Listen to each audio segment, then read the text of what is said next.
Well, this flu season is one of the worst we've seen in years, and ABC2 is working with you and answering your questions about the illness. And right now, I'm joined by the great Dr. Mustafa Mohammed from our partners at GBMC with the Internal Medicine Residency Program. You remember your first flu case? Well, my first flu case was during the time when I started residency. And as soon as the winter season hit, and it became very apparent that a series of cases started coming in, and they came in with the common symptoms being like a dry cough, just muscle aches, pains, and fatigue, and slightly feverish. And that's when I started seeing a series of cases starting October, November, and going through the season. Most of us wait. Well, I'll wait a couple of days. But by the time we come to see you here, do you have anybody now, because it's so bad, once they get the aches, boom, they come see you?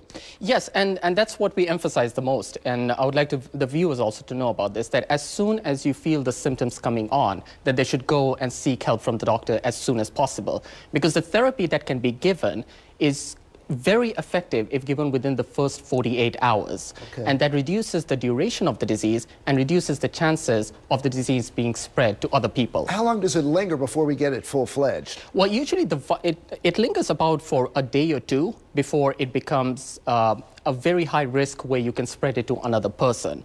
And it's worse during day 2 to day 7. And that is the time when it can be contagious to the others. Okay, we know about the cough, the ache, all that, the fever.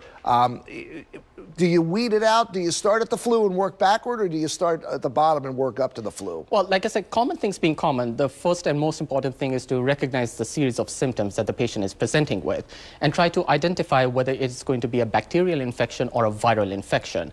The series of symptoms that the patient presents with, we would like to most often rule out the flu first. Okay. And if it is the case that it turns out to be positive, to start treatment as soon as possible. And what's that treatment involve? The treatment involves taking antiviral therapy, which is just a tablet that you take once or twice a day for about 5 to 7 days. And hopefully reduce the duration of the symptoms. Okay. And reduce the chances of this spreading to any other person. Drink liquids, lots of rest. Absolutely. If you haven't had the flu, you haven't had the flu shot, get it, right? Absolutely. And because right now we have not, per the CDC, we have seen that we may not have reached the peak season yet.